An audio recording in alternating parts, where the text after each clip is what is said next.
Aku baru aja selesai pulang dari nonton film Malam Pencabut Nyawa dan aku suka.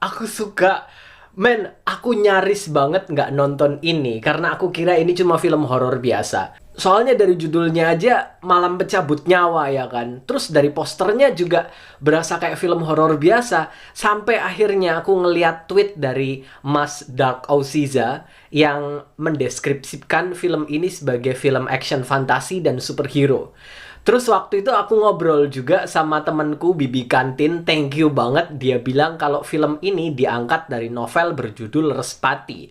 Dan dia juga udah baca novelnya dan memang ini superhero-nya kental banget. Makanya aku nonton. Jadi tuh karena mereka berdua. Kalau bukan karena mereka, aku nggak bakalan tahu kalau ini film superhero gitu. Dan sebenarnya waktu mau nonton pun, aku masih agak-agak sedikit ragu ya kan.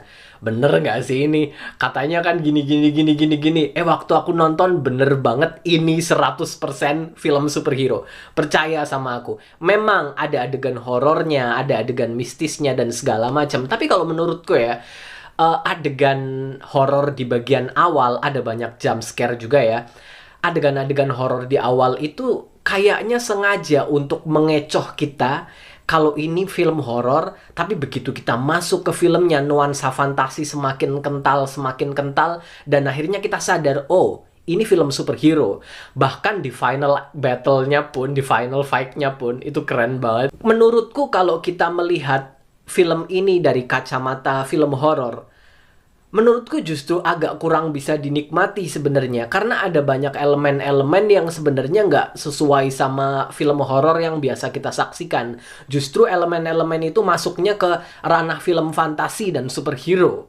Akan lebih membantu kalau kita nonton film ini dengan mindset, oh, ini film superhero dengan bumbu horor dan mistis. Dan sebagai film superhero, film ini menawarkan kisah origin yang sangat kuat tentang Respati, seorang remaja yang memiliki kemampuan untuk menjelajah mimpi. Dia adalah seorang penjelajah mimpi. Dan dia kisah originnya itu benar-benar kuat banget.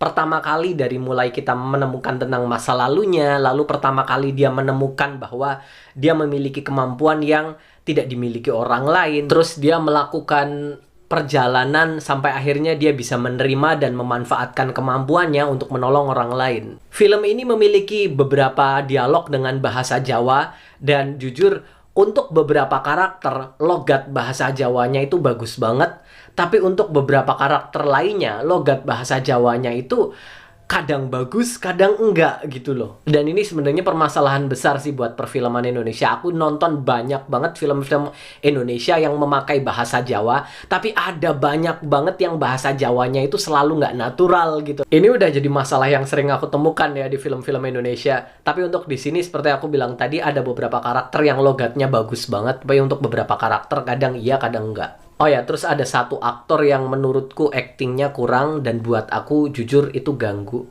Set desainnya mantep, penuh, berasa kayak rumah beneran, berasa kayak lokasi beneran, bukan kayak studio yang sengaja, oh barang ini dipasang di sana dong, ini dipasang di sana, enggak, semuanya kerasa natural dan itu aku suka banget. Dan seperti yang aku bilang tadi, final fight-nya bagus, CGI-nya juga bagus. Villain-nya aku suka, meskipun waktu dia berubah menjadi wujud aslinya, kalau nggak salah ini juga udah diperlihatkan di trailer ya, jadi aku nggak spoiler loh ya.